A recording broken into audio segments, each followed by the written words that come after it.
afternoon and welcome. Thank you for joining the OC Forum today. Today is exciting, as you know. This is our first day, our first event back in person in 2 years. Yes, we'll applaud that. I can tell from the buzz, you're very excited to see everyone with full face, no filter. Right? I actually had to dig for my lipstick and put that on. I've been so used to using the Zoom filters, which is very nice. So now that we're back out in the world, it just seems right that today's program is to start with what has always been traditionally one of our signature programs, one of our most popular programs, and that's the future of housing. So this is how we welcome you back with our top line event. My friend Susan Horry will provide more information after lunch about today's program, but before I invite you to enjoy your lunch, put those forks down, I would like to make a few acknowledgements. I would like to recognize our many sponsors for today's program, as well as the OC Forum's ongoing supporters, all of whom you can see on the screens or in your programs. I would like to thank them for their generous support that sustained us throughout the pandemic and supported critical conversations in our community. This year's Future Of series is underwritten by our title sponsor, UCI and UCI Health. Zot, zot. Zot, zot. Where are my anteaters? Come on. You can't leave me hanging. That table right there. Sponsoring today's event, I would like to thank National Core, Orange County Realtors, and Pacific West Association of Realtors. Sure, big applause for all of them. And one more, our promotional partner, Urban Land Institute of Orange County. I would also like to acknowledge our board members, many of whom are here with us today. So if you all would please stand up, board members, you'll know who you are. You're wearing your little flags.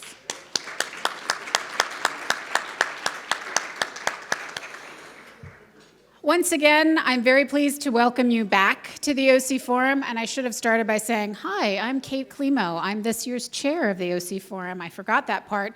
So I'll do it now and say thank you again for joining us in person today. Please enjoy your lunch, and we'll be back in a little bit with the program.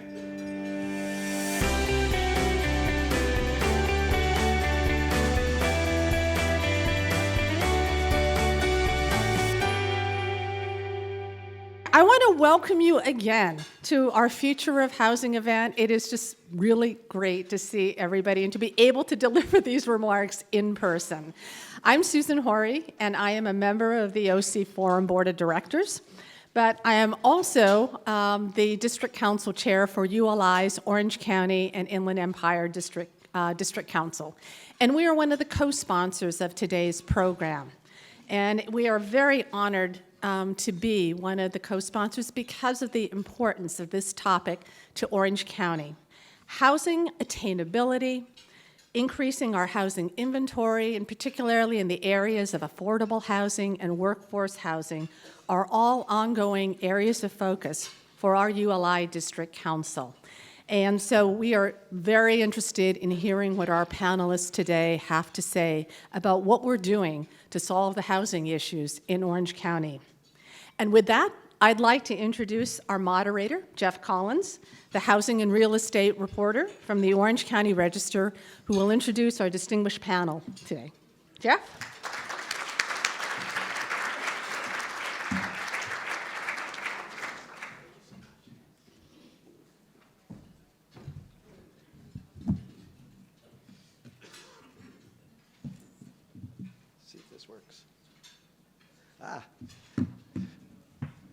I guess I have to stand back here.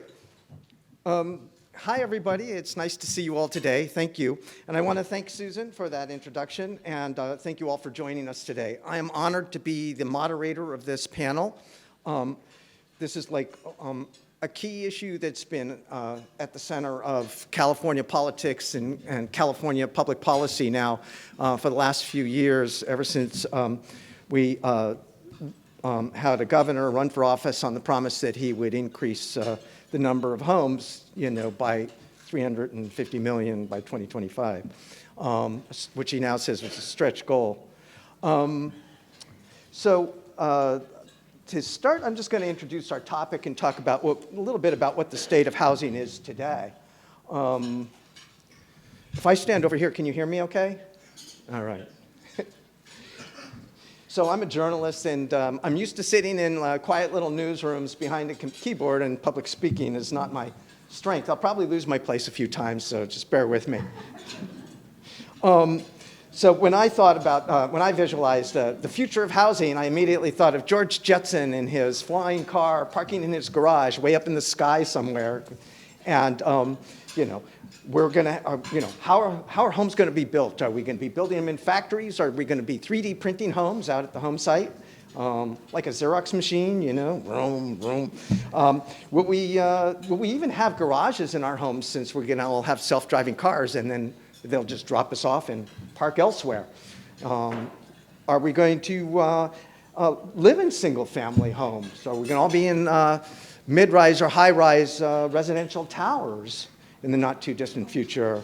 Will our homes have kitchens, since everything's going to be delivered, through our food app? Are we going to have smaller spaces and with movable walls so we can reconfigure our homes, throughout the day? And then, of course, the big question, how are we going to come up with the $3 billion to pay for our little piece of paradise?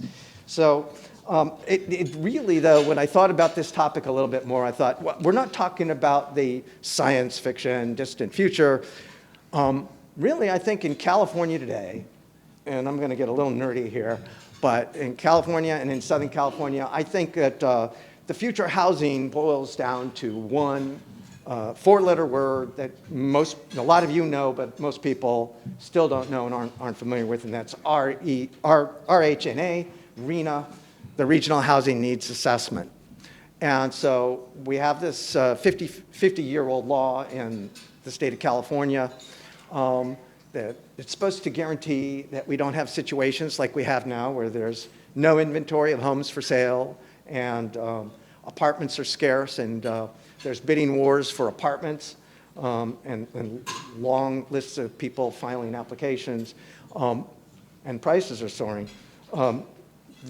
We were supposed to have city councils and county commissioners sit down and plan for housing every 8 years in conjunction with their with Southern California Association of Government, or with SCAG and ABAG and SANDAG, and their councils of government, and with Housing Community Development in Sacramento. And they'd come up with this plan, and they would build a number of houses that they needed for very low income, for low income, moderate income, and above moderate income, and everything would be fine. But what really happens is in California, is they sit down and they plan and they zone, and then they ignore it, and then they start over a few years later. The situation in Southern California is particularly dire. While San Diego has been mandated to grow by about 10,000 homes, from about 160,000 in their goal in the last RHNA cycle, they have to add 170,000 in the next, so it's 10,000 homes. The Bay Area, the ABAG, has to add about 441,000 homes, which is more than double, and they're freaking out up there. In Southern California, our goal for October of 2021, which is what we just finished, was a little over 400,000 homes, and now for the end of the decade, we need to build 1.34 million homes, or at least plan for it and hopefully build. So this is, to put that in perspective, in the county of Los Angeles, they are mandated to add 812,060 homes, which is a 22% of all the rooftops they have in LA County now. If you think about it, Orange County has a little over 1 million homes, according to the census, or a little over 1 million housing units. So they need to basically take 75% of what's in Orange County now and move that north of the San Gabriel River. In Orange County is mandated to grow by about 16% by the end of the decade, and add 183,861 homes. So what does that really mean? Right now, if you take the city of Anaheim and the city of Santa Ana, there's 192,000 homes. So basically, the County of Orange is expected to add another Santa Ana and another Anaheim by the end of the decade. Some municipalities are have even bigger goals. For example, Garden Grove is mandated to grow by about 40% and add about 19,000, 20,000 new homes by the end of the decade. Buena Park and Westminster need to grow another 35%. They have to add 9,000 or 10,000 units each by 2030. Costa Mesa, Fullerton, Placentia, and Fountain Valley need to grow by 25 to 27%. And the worst case in the state of California, or maybe this is just Southern California, but they need to add 7,900 new homes. That's their RHNA mandate. And that is 75% of all the rooftops they have now. So they need to grow 75% in little over 8 years. So what's driving all this? And clearly, it's the housing crisis. And we know that home prices are going up, and we know rent is going up. And since I'm a housing reporter, I can tell you how much. So I'm going to bore you a little bit with some numbers and tell you that, the median price of there it is, the median price of an Orange County home from 1988 through last September. And you can see that we had a problem. You can see the bubble there in 2005, 6, and 7. You can see the housing market crash. And then if you look over to the far right, you see this near vertical line as home prices in Southern California, in Orange County in particular, went up, anywhere from 10 to 25%. The average for 2021 so far is 14% year-over-year price gain. Since the bottom of the Great Recession, home prices bottomed out twice. You can see that W there. That lower point to the right is February of 2012. Home prices since then, through this past summer, have gone up $500,000. It's a 132% increase in 9 years. The median price of a median price single-family home in Orange County or in Southern California is about 3 bedrooms, 2 bathrooms, maybe 1,400 to 1,700 square feet. Not a really nice home, but it's over $1 million now. Rents also are soaring. I'm going to jump ahead here. This slide is meant to show what is the trajectory of rents. If you're a renter and you can't afford to buy a home and you need to plan for what your housing costs are going to be 10, 20, 30 years down the road, just expect that your rent will go up year in, year out. Rents have only gone down 3 times since the Great Recession, and that was 1940, 1995, and in 2010. And since 2010, rents have gone up continuously in Southern California and in Orange County until the pandemic, when finally rents actually dropped in LA County and in Orange County. And those rent drops were more severe in LA County. A lot of people were working from home, so they were moving to the Inland Empire where they could rent a bigger home and pay a lot less in rent. And rents went down in LA County a lot, and percentage-wise, and a little bit in Orange County, but that's still only like $20 a month decrease in rent. Not much of a bargain. And then you can see here at the very right end of the chart, this past summer, rents have just taken off. 7% in LA County, 14% increases in the Inland Empire and Orange County. And back we go into another decade of rising rents. So, what's the future of housing in our state and in Orange County with this mandate, with this housing crisis, with people leaving the state? Now, I know that that housing is not the only reason why people are leaving California and why we're losing a congressional district and why 2020 saw a population decline, but it is certainly a reason why a lot of people are moving from the coastal counties to the inland counties moving from San Francisco to Sacramento. They're moving from LA and Orange County to the Inland Empire out, to the far eastern, environs. And prices are keep going up. Prices are really up, by the way, and rents are really up in the Inland Empire. So what's going to happen? Is our future a dystopian vision of ever scarce housing, rising density and congestion, and lack of inventory of homes for sale? Or is there cause for hope? Are we making progress in the building of affordable housing? Are we tackling homelessness? Are we finding innovative solutions like 3D printing? And yeah, they are 3D printing homes. Creative reuse of malls and office buildings, which we no longer need. Is this going to help solve the housing shortage and help preserve the quality of life here in the Golden State? So I'm a journalist, and I don't know the answers, and I don't have to find the answers, but we do have a distinguished panel of experts who will help us with that. And I was a little more organized. No. Give me a second here while I look for my script, because I don't want to mess anything up. Otherwise, I'm going to have to improvise. Well, I lost the page. So I'm just, I'm going to start with, I'll just go in the order here. We have John Reekstin, Senior Vice President of Community Development at the Olson Company, a home builder based here in Orange County. Come on up.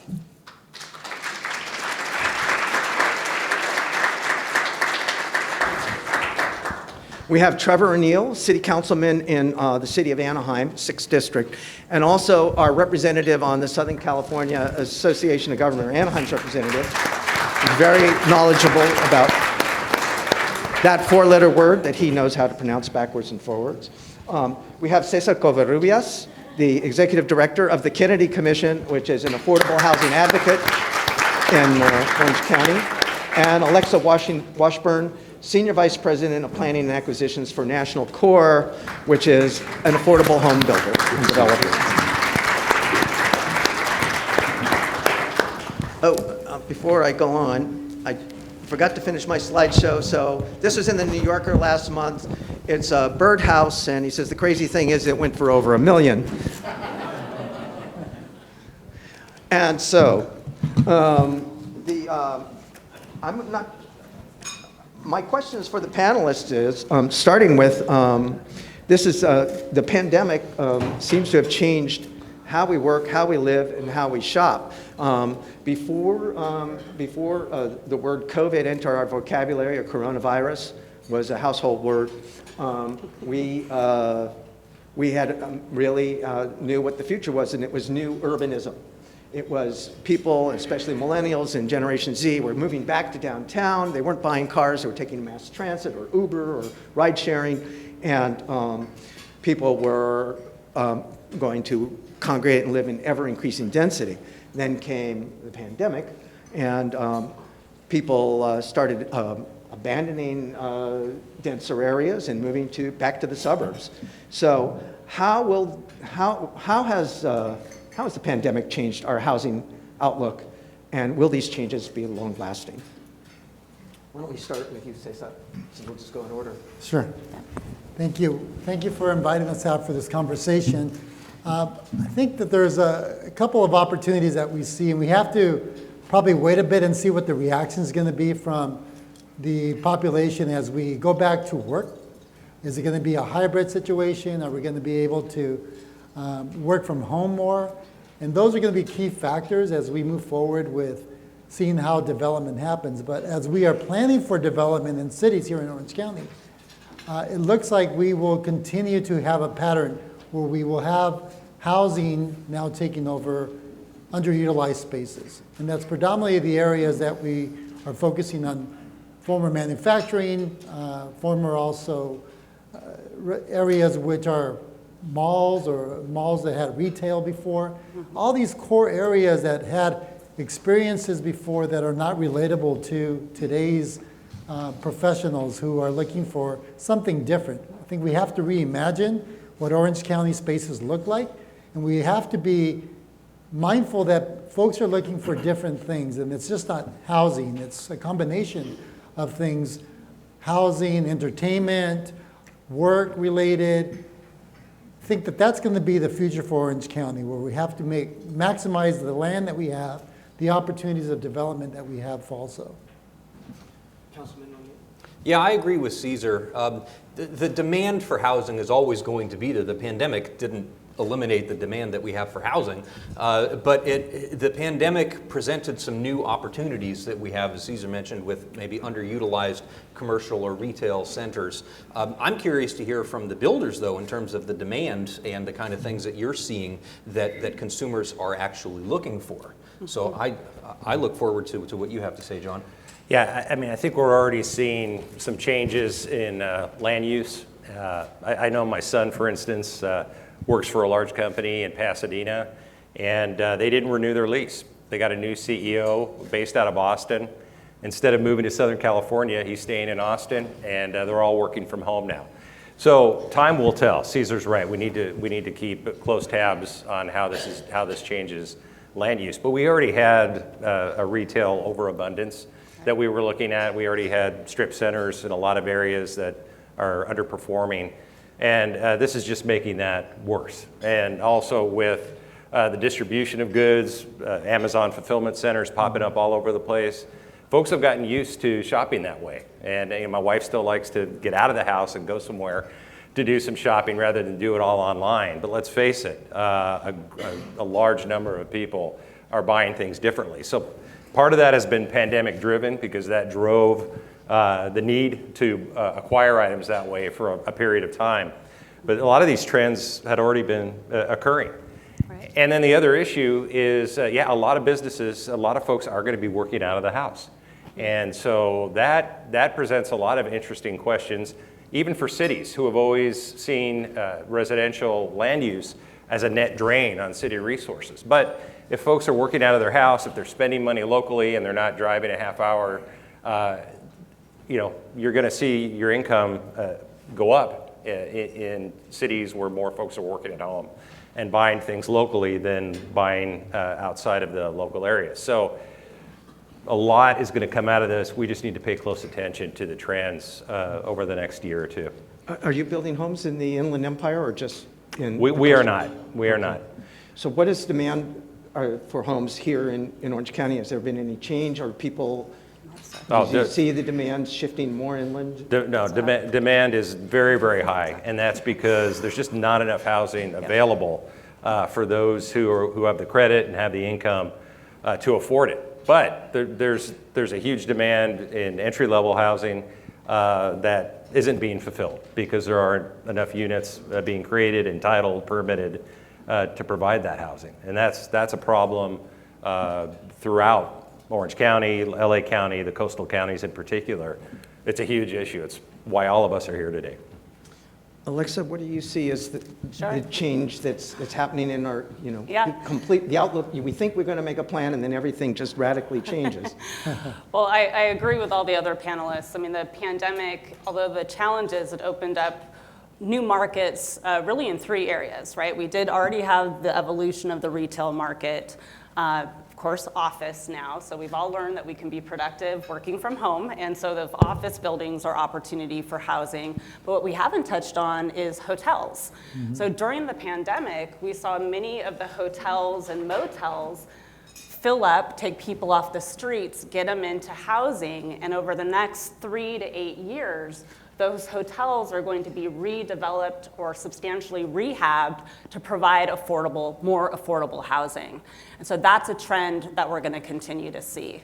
And then I think another trend is, no longer are we going to see the stick-built, human-built homes. As you said, there's a trend to reduce construction costs, reduce labor, and that's going to be through prefab, our homes are going to be built in factories, prefab housing, modular housing, 3D printers, that is becoming a real thing. And so I think as a way to try to reduce the cost and construction of housing, we're starting to see new opportunities arise in how we construct and the materials that we're using. Has your company used any of these innovative methods? We have used modular. And I think that as we were actually one of the first affordable housing developers to take on modular.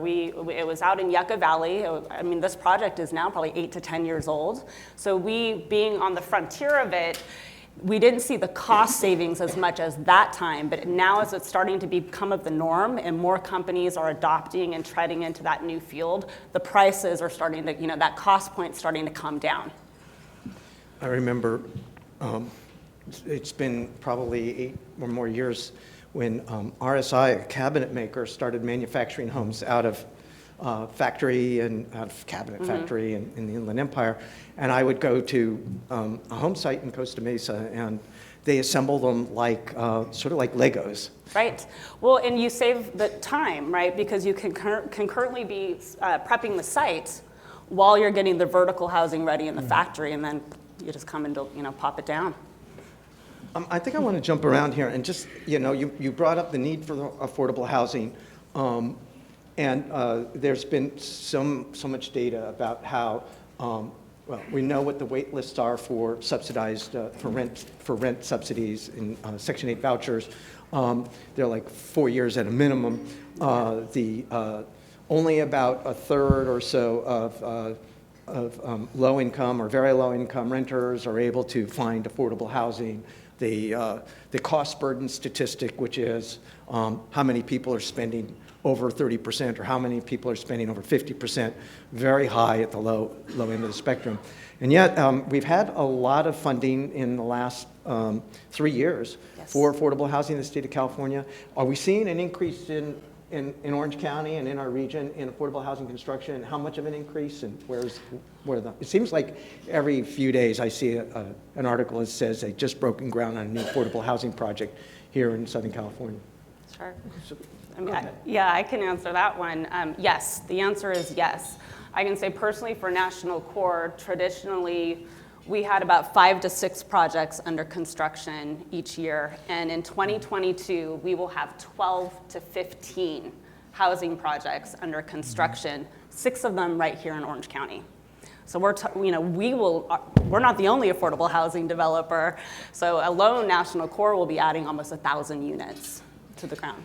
And the other thing we're seeing, and getting to know Alexa and Mike and others in the nonprofit community, as a for-profit builder, cities have development sites, whether they're private or publicly owned, where in order to drive the land value to acquire those properties and then to entitle them, a partnership makes a lot of sense between a public and a private home builder. And the state of California, with the new legislation that it's introduced over the past several years and the teeth that it's given now with entitlement approvals at the city level, that's really driving us together, which is a good thing, because it'll help us to be more innovative in finding opportunities on a given development site to provide affordable housing at a variety of levels, up through market rate housing, to help generate a land value to purchase property to make that happen in the first place. Do you have an example, or I'm putting you on the spot now, do you have an example of that, or can you just explain how that public-private partnership or profit-nonprofit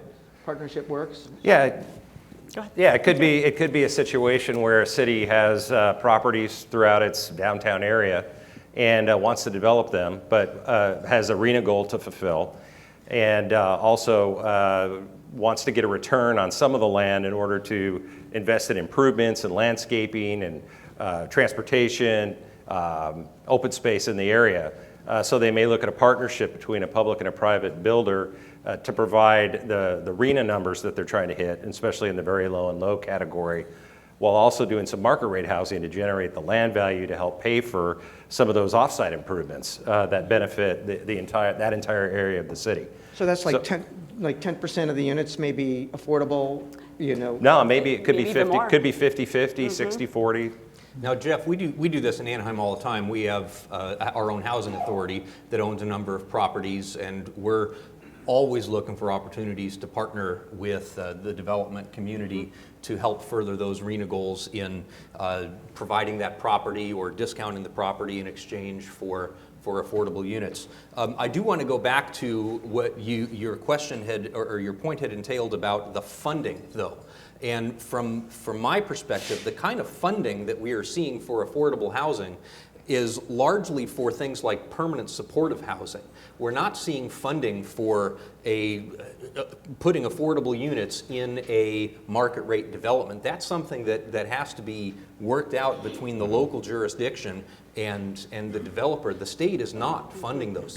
There's very little money for us to use from the state or from the feds to actually create affordable housing outside of those permanent supportive housing projects. I've traveled across Orange County over the years knocking on doors.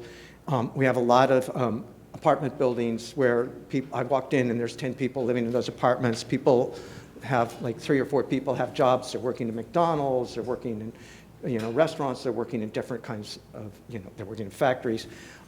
Those people are not clients for permanent supportive housing. So is there any construction going on where they can income qualify and find decent housing? Are you seeing any kind of an increase in that, or is that what you're saying is where the need is? Yeah, so I think the challenge on affordable housing is understanding who we're trying to serve. It's working families making $30,000 up to $100,000 in Orange County. So that's our workforce. And a lot of the funding that is being presented today from the state is to address the homelessness crisis. That's been the target from the state. Inevitably, because affordable housing is complex and the way that you finance is by layering 7, 8 different funding sources, permanent supportive housing tends to be part of that stack of development. But there is a critical need here to look at the federal resources, state resources, and what are the local resources that we have here available. Again, we think that there's a need for a housing bond to be issued here in Orange County to be able to fund specifically that workforce housing, family housing that is needed in our community. Because that money is not going to come from the federal government or the state government as a whole. It's going to be layered in different opportunities for us to be able to access those funds. And those funds traditionally require local participation. So there are examples of that. For example, up in Alameda County, they did a $500 million bond. In Santa Clara County, there was a $1 billion bond.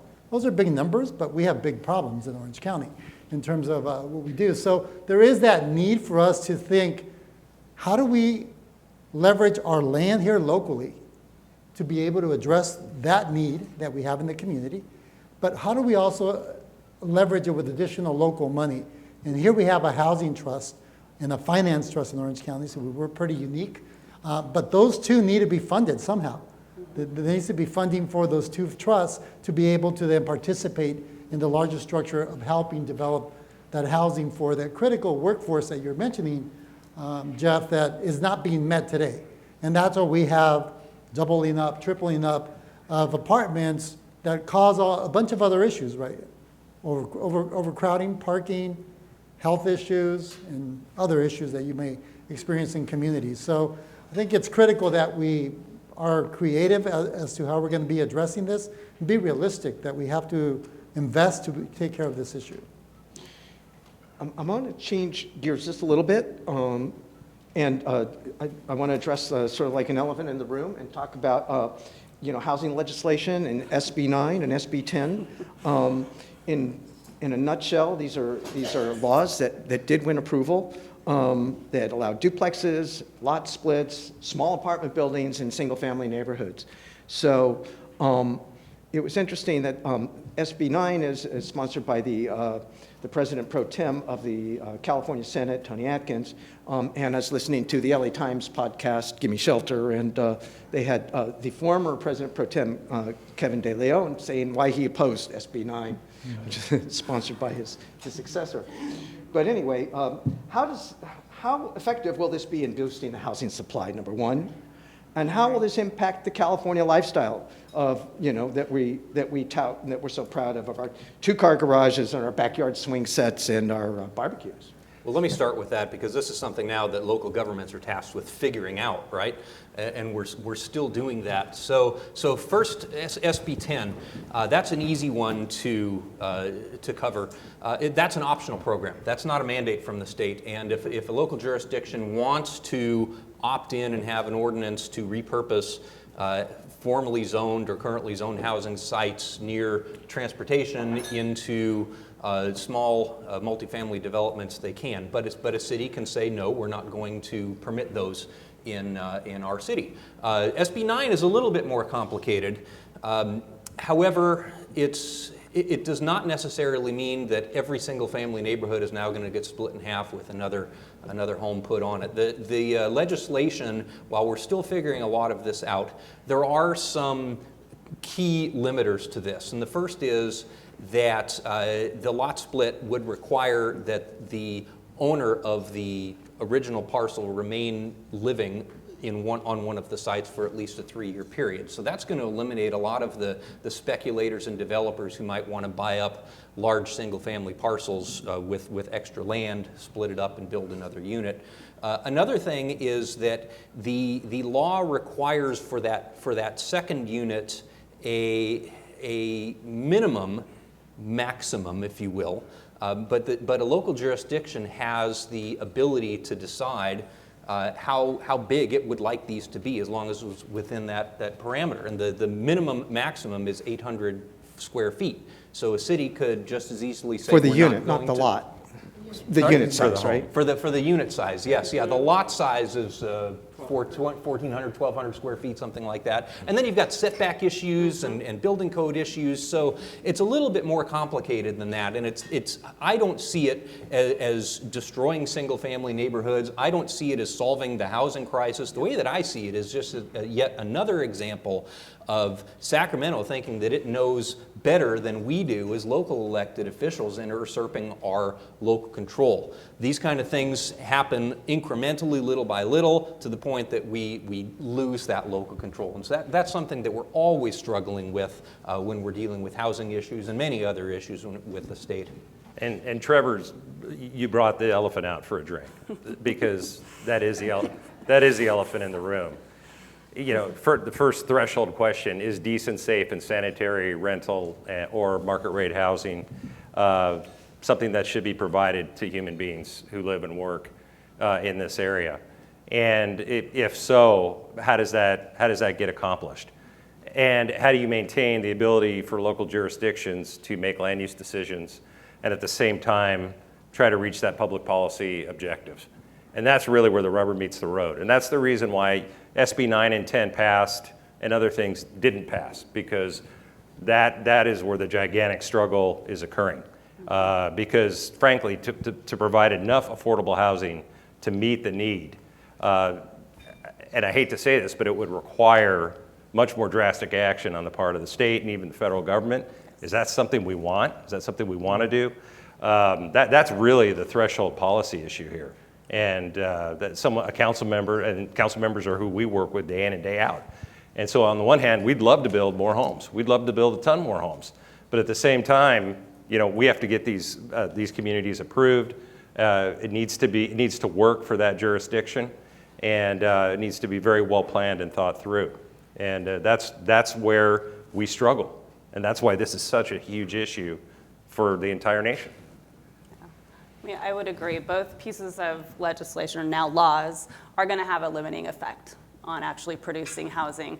SB 10 fell short in that not only is it voluntary, but it provides CEQA exemption just for the rezoning. It doesn't provide any type of CEQA exemption or streamlining for the actual construction of housing.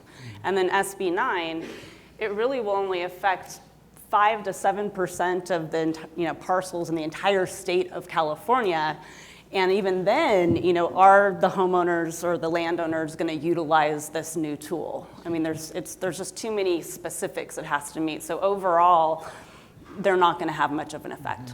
Well, for a production home builder like you, John, it doesn't seem like there's a residency requirement. You need to live in the property for 3 years. Oh, yeah. You can't just sell it to Right, Olson right, you- Properties and let them go and Exactly. build multifamily, build duplexes.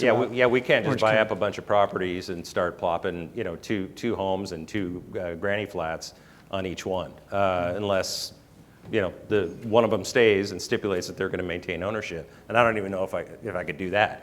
So, it's very limiting and very narrow. Well, I'm gonna nerd out a little bit and go back into RENA, because we have two RENA experts here in the panel and everybody else is very knowledgeable. And so I'm gonna ask, where are we now in the RENA process? And is this going to be really a good and effective way with these new housing goals to motivate local governments to allow and to recruit and find more affordable housing in there? Because when we talked on Monday, Cesar pointed out that the problem isn't meeting our affordable RENA goals. It's all in the very low income and low income categories where cities and counties are really failing. So where are we now in the RENA process, in approvals of these housing element plans and so on? Great. So yes, thank you, Jeff. That's an important question in context of what's happening in Sacramento with these two legislations and others, along with the local process now that is happening where the state has allocated numbers, the local COGs have reviewed those numbers, approved those numbers in participation with the city, and those numbers then have become what's called the RENA, the Regional Housing Needs Assessment. Each city gets their number, and then they start planning for development on their housing element. So where we're at today is we have 34 cities plus the county. Out of those, all cities and the county have submitted documents to the state on their housing element, except Fullerton. So 34 cities in Orange County have figured out a way to plan for the growth that was projected in the RENA in some fashion.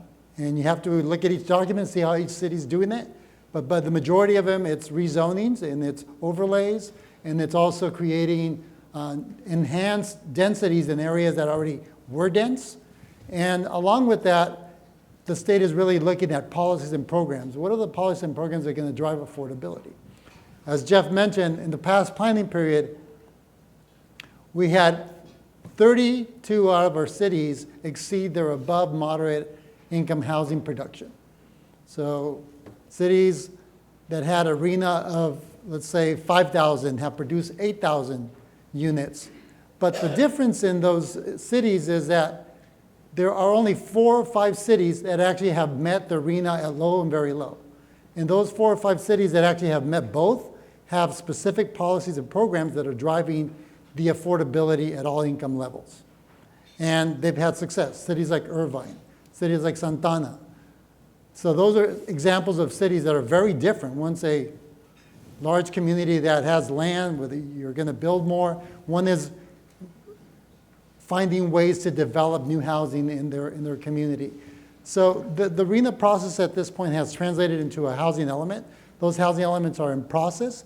Again, as I mentioned, every city has a draft already for review except Fullerton, and we will be marching on that for the next 120 days, which they have to be able to get into compliance with the state to be able to address their housing needs locally.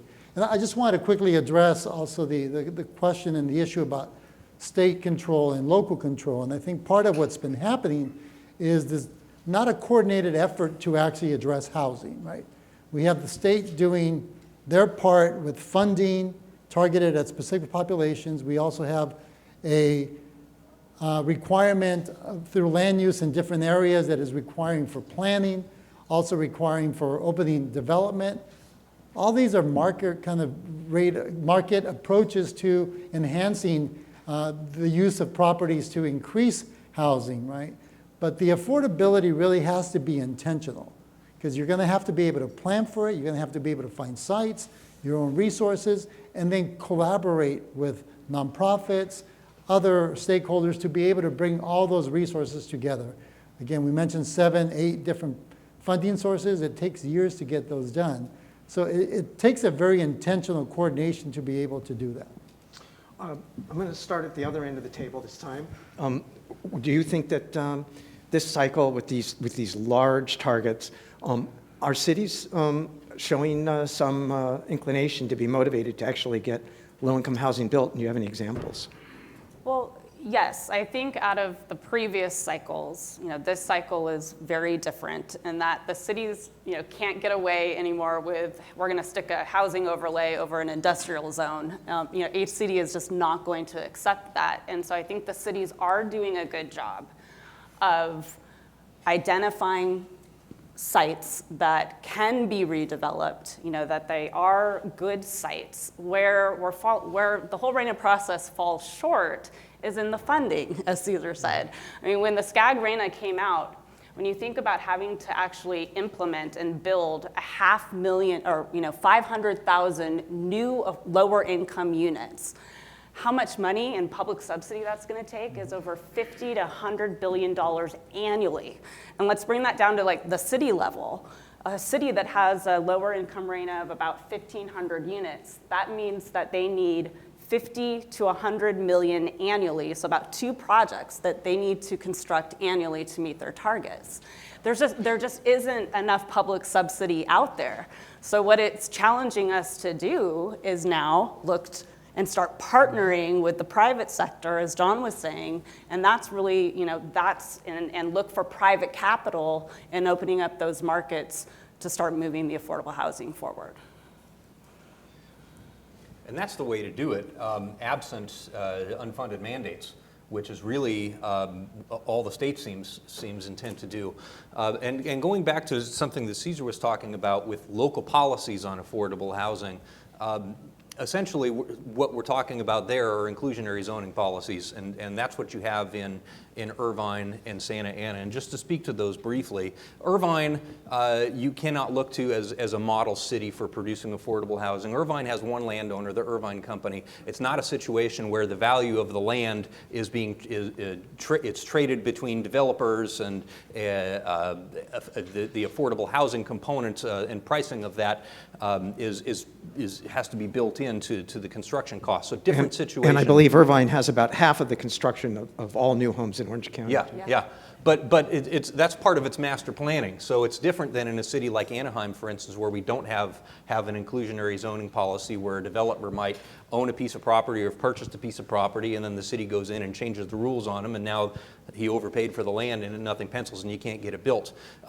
Santa Ana has an inclusionary policy that they just a year or two ago had relaxed because they were not seeing the development of affordable housing that they were hoping for. So they reduced their inclusionary requirement, and lo and behold, all of a sudden all these builders file applications with the city to build again, and the housing economy was jump-started.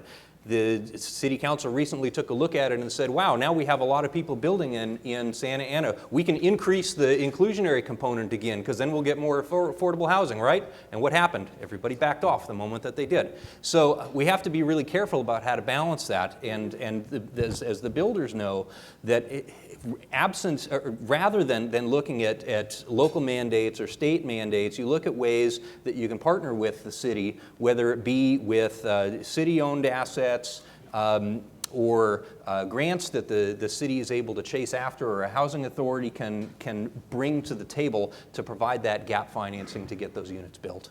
Well, we all learned early in our careers, follow the money, and whatever issue or problem we were facing, ultimately it was, let's chase the money aspect of this issue, and you probably figure out what's really going on. With the inclusionary housing, as Trevor just stated, an inclusionary housing policy just means you can pay less for the land. What that means is a landowner then decides, okay, am I going to sell based on a residential use that the developer thinks they can get the city to approve, or is it retail, or is it industrial? So it makes it much harder to buy land. So it all comes down to funding. It all comes down to money, and it comes down to the best way to structure these partnerships and these relationships to leverage every dollar to the maximum extent possible. That takes a lot of thought, it takes a lot of hard work, and a lot of cooperation amongst cities, the state, the private development community, the nonprofit community. And you really have to all be pulling in the same direction. You need to be willing to do some things. Some of those entities may have to do some things they don't want to do in order to make that happen if the greater goal is being achieved. But it's all about money. It's all about providing those resources to enable that level of housing at that income to be built. Did you have something you want to add? Yeah, just a couple of thoughts on whether you call it inclusionary housing, housing overlays, or whatever you want to call it. These are tools in your community where you are trying to think, how am I going to incentivize development? Because ultimately, when you're doing places like the Platinum Triangle or any other places where you're rezoning, you're increasing the value of that property to be from $1 million or $2 million to $4 or $5 million by the mere fact that a city is rezoning those sites. So why are we creating opportunities for development without thinking about community needs in general? I think that's an important factor to do. And in the case of Santa Ana, for example, I think that was brought up today. Santa Ana doesn't have an inclusionary ordinance. It's a housing opportunity ordinance that applies when a property owner is asking for a rezone or something beyond what the general plan allows. And in that case, that's what makes sense, right? It makes sense to be able to capture that benefit that the city is creating for the owner or for the developer to meet all community needs. The developer will get their part, the affordable housing will get built, and community members in your community will have access to a variety of housing options. I think that's what's critical to think about. It's like by doing land use locally, we are creating opportunities. So how are we making sure that we're meeting all our community goals with those opportunities that we are creating? So it's not necessarily looking at how we are taxing people or how we are taking part of their property. It's actually looking at how we're enhancing that value and how we are sharing on that prosperity for the city's needs and also for that property owner's needs. In the case of Santana, they had an arena of 450 units. They've approved over 5,000 units. 2,700 of those are affordable at low, very low. So obviously this policy didn't do anything to discourage development on the market side. Same case in Irvine. You have the city that's producing the most units. I'm not recalling what the number is. I think it was upwards of 30,000 that they've actually approved. The arena was like 12, 17. Mark's nodding his head, so it's pretty close. But their low and very low, again, is also significant. I think there are upwards of 2,000 units that they've produced. So again, having balance requires a policy that shares with the decision making that we're making at the city level to be able to enhance property value and also enhance property use and meet our community needs as a whole. Cesar, you nailed it. It's all, in Orange County, it's a scarcity of land, it's land use policy and the value that that land use policy creates.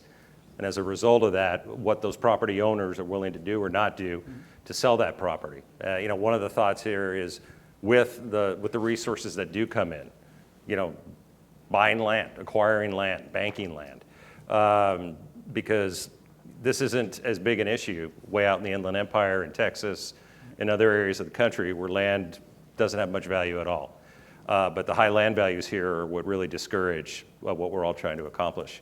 My daughter's in Texas. She buys a brand new home for $240,000, 2,000 feet, 4-bedroom. It's awesome. Same house here, it's $1 million. And so, it doesn't go up that much year in, year out either. That's doesn't correct. appreciate as much. That's correct. So how do we deal with that? We killed redevelopment 10 years ago. I'm a former redevelopment person. That was the first 18 years of my career. And I know we have infrastructure districts and things that are going to try to recapture that incremental tax. Perhaps we need to really revisit that on a wholesale basis in the state because that's a funding source to acquire land and not do the retail development, but develop housing. But that also requires a partnership with the cities because the cities have to be comfortable adopting redevelopment areas and creating those districts where that financing can go. And the other taxing agencies do too. The county, the state, the school districts have to be comfortable losing what they otherwise would have gotten in that incremental tax increase so it can go towards housing. Maybe that's something we need to be talking in much more earnest about. But to do that, it requires the cooperation of all the entities here. I want to open it up to the room and see if any of our audience have some questions. We'll get some good questions now.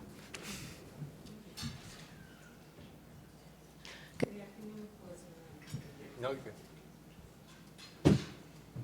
State your name and who you represent. Barbara Del Glaze from the city of Huntington Beach, and I'm also proud to tell you I'm a realtor. I'm asking a question. I know many of you, and I know the good work that you do. I live in a community that's 100 years old, 120 years old, and we used to be the place to go where you could come in almost at any level to purchase or buy or rent a home. Now our entry level is almost $1 million. And to Cesar's point, we don't really have a lot of apartments left. My biggest concern right now, we have 18 mobile homes, parks. People are old. They're older than seniors, I can tell you right now, because what's happening is the owners are dying and now deciding, oh, do we sell this mobile home park? Sure, it would bring a lot of money, but what are you going to do with 200 seniors now? Because they're not going to let them stay. So I think what I see happening in Sacramento is SB 9, SB 10, maybe they need to pass a law and they thought it was going to work. How ridiculous. All that time and stuff was spent. And at the end of the day, I think it was going to really bring maybe 30,000 more homes statewide. I mean, at least they could have done the Proposition 5, where seniors could have moved out of their home and they could have moved a couple times around the state and taken their taxes. That would have been a little bit more. But I think, to Trevor's point, right down to the city level, you guys touched on it. Maybe we need to rehab hotels, refab old malls, and bring them up to date, because I know in a city like mine, I can't create more land. And why not get rid of CEQA or change it so it's inviting, and public-private partnerships are the thing to do, because that's really the only way we can do them. And so I'd love to see us row the boat the same way. I don't know what we need to do in Sacramento, get them to understand it's really better if they work with people locally. So my question to you is, have you given thought? I know the homeless issue has brought this on, for sure. But in my community, we did have a few hotels that were full, and it worked. And they had,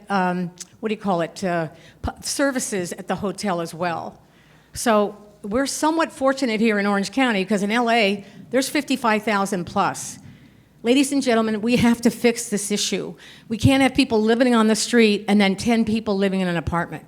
So I don't know what the answer is. I'm kind of telling you this question because my city's here in the county, not much different. As you go south, they get newer, and it's a little different setup.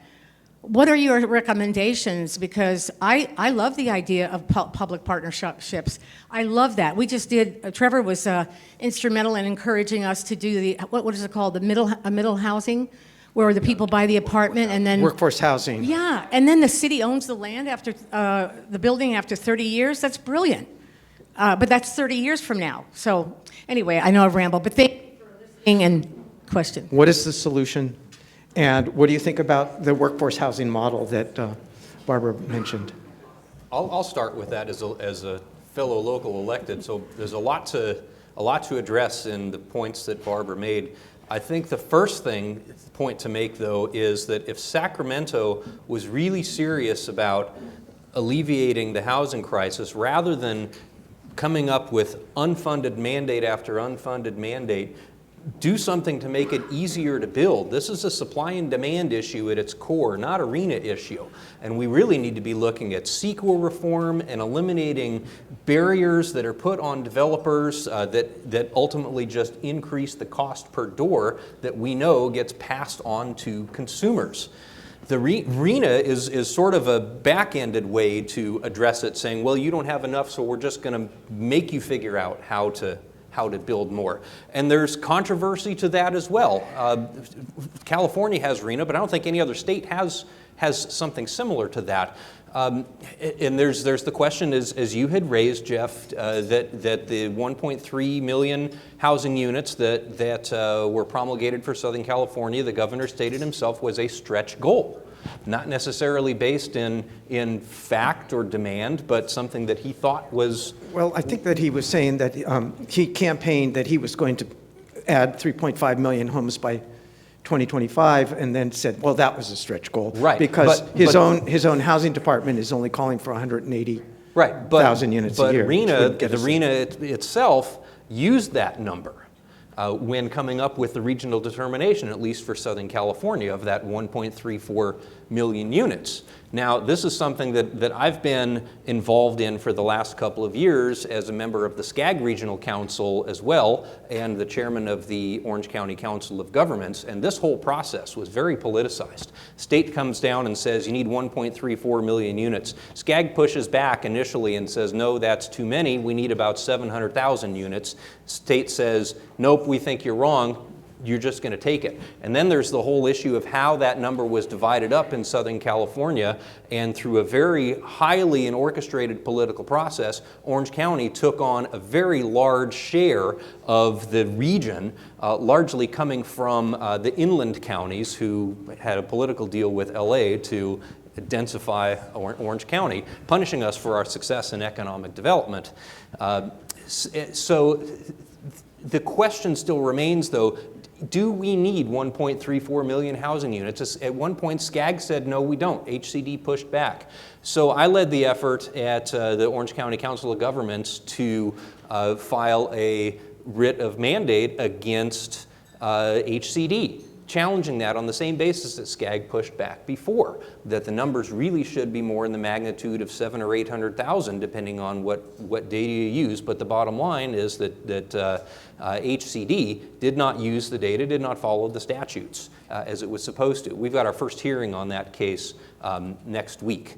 Can I go on to the workforce housing issue? Because that was another part of the question, or does anybody else want to comment on what the... Okay. Well, I was actually going to go right where you're going. Is there's part of the question that was asked about really the preservation of housing, right, through acquiring existing apartment homes and maintaining rents at 80 to 120% AMI. And so I think there is a successful model out there. I know you're going to talk about it because Anaheim's acquired 3 now, I think. Oh, 5. You're up to 5.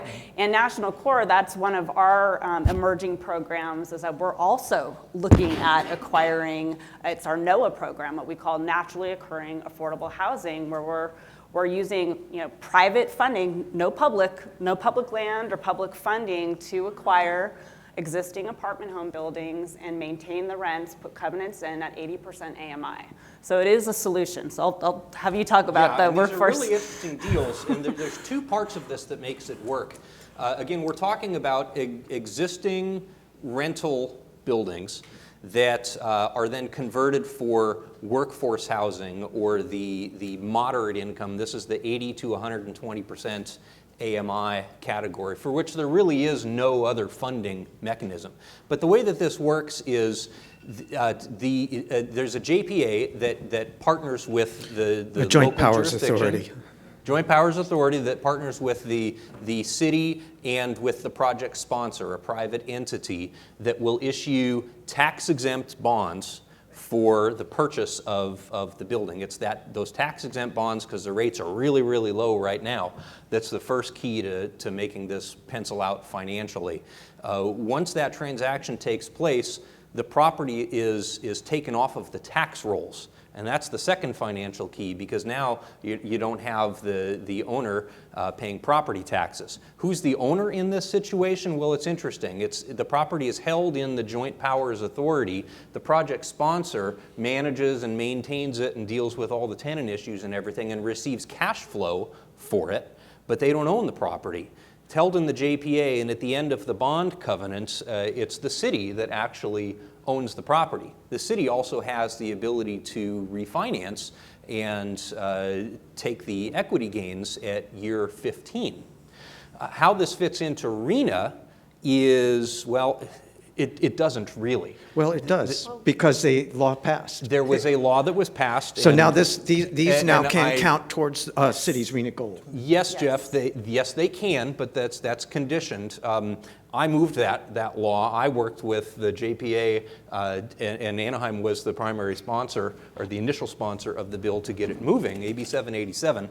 And yes, you can receive RENA credit for these middle income units. However, the legislation was passed with a 55-year covenant, and these are 30 or 35-year deals. So it still does not fully give credit where credit is due.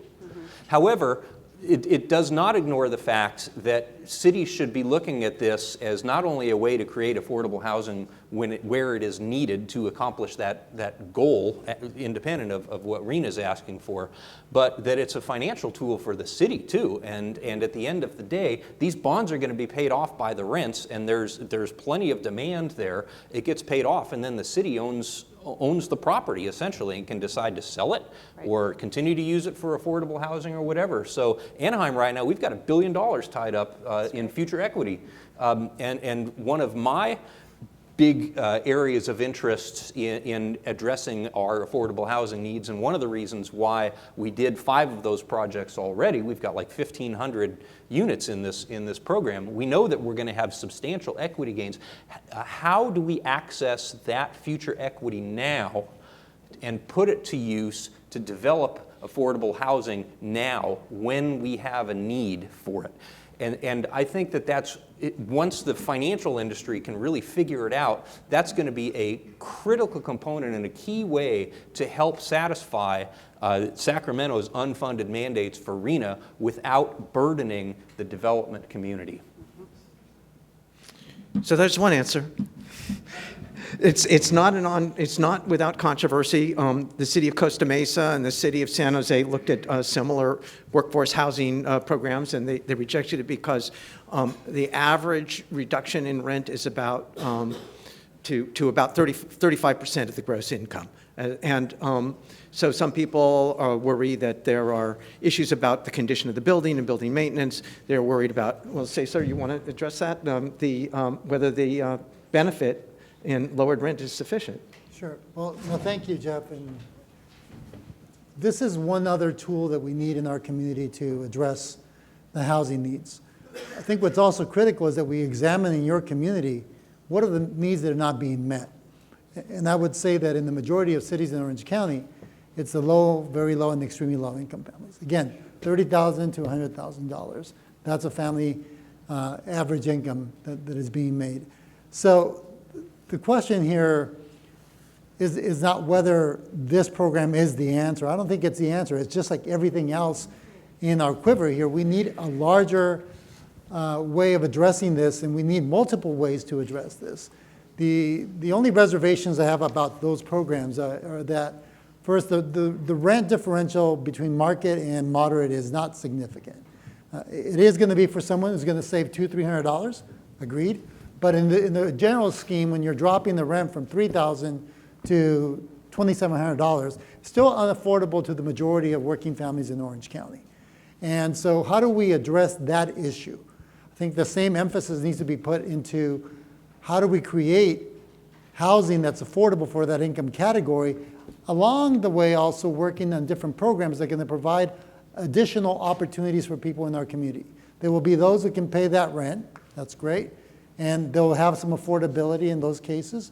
But again, the larger issue for our workforce continues to be that low and very low income category. And I can't emphasize that in Orange County, that's very different than what it is in other counties. That's working families making $30,000 to $100,000. So I never thought that someone making $100,000 would be low income. And that's our reality. That's our reality in Orange County. So ensuring that happens, right? I think that the criticism that we heard from Costa Mesa and other cities is that it's not addressing their critical RENA needs and low, very low. The other is that they didn't see quite a price differential. The other part also being that there is a bond capacity that the city can take on, right? And can we focus our energy? In the past, we used to be able to bond to be able to create a low mod fund to be able to do that. Can we do that also in conjunction with efforts like this. I think that's the solution that we're all looking for to make sure that housing moves together. In addition to, I think we also hear the criticism out there that we're taking units off the market, right? If the issue is supply, then you're taking units that are already existing instead of adding new units. That's something that can be debated. Again, from my perspective, it's really how do we continue to address housing at all income levels. This is one way to do it for moderate, but let's also focus on low and very low. Do we have time for one more question? Yes. Does anybody else have a question? Sure. My name is Daniel Gaiman. I'm an architect. I do housing. And first off, congratulate you on doing a wonderful job on this panel. Really wonky information. It gets so dense. It also gets very controversial. It errs to the line of a political and thus an emotional conversation almost instantly if you engage with anyone in this conversation, right? And that leads to stuckness on the part of the state. And I think the previous question asked, and I'm just going to rephrase that question, how do we get unstuck? And that's a great question to end on, so Yeah, we'll that's start a great, in the middle and work our ways out. That's a great point, because it is these types of emotional issues about really basic human needs, the first level of Maslow's scale, a roof over your head, food in your stomach, and clothes on your back. We all enjoy a lot of us live in Orange County, and we enjoy that, but unless we're willing to make the tough decisions to allow those who allow us to live this lifestyle, who are very low and low income individuals, to have at a minimum those basics, we really don't have the right to be here, or any more right to be here than anybody else, because it's not just about us. There's a lot of folks that are part of our universe that deserve to have those things. That's why it's so emotional. But when you have an emotional issue, you get stymied. It's hard to break, because you've got pressure coming in from both sides, and everybody digs in instead of getting to the table to solve it. And Barbara raises a great point, as does Trevor. Even though you have state mandates, it's going to get solved, or we're going to go a long way at the local level, because this is where the innovation is going to occur. This is where we have these opportunities to work together. We just need to do it. Use the power that you have and the authority you have with land use to fulfill these obligations as best you can. We still need more resources, though, to help do that. But the innovation is going to occur locally. It's not going to occur in Sacramento or in Washington. Well, and Anaheim is certainly doing some innovative things when it comes to housing and affordable housing. But at its core, I said it before, this is a supply and demand issue, and the state really needs to be looking at reducing the barriers and reducing the mandates that just ultimately drive up the cost if it really wants to be serious about it, rather than trying to play SimCity and decide how each jurisdiction ought to look. I was going to say, I think we'll achieve world peace before we solve the housing crisis. But no, because it is, there isn't one comprehensive law that can be passed. There's the environmentalists and the environmental issues and expediting CEQA. But then even though we still have some exemptions on CEQA, we still have NEPA over here. We still have, at the federal level, any affordable housing project that has vouchers or federal funding. We may have gotten through on the state level, but we still got to do technical studies in time and have NEPA. Then you have Greenprint pretty soon too, right? And then you have labor. Labor has become a big shakeup in the affordable housing industry.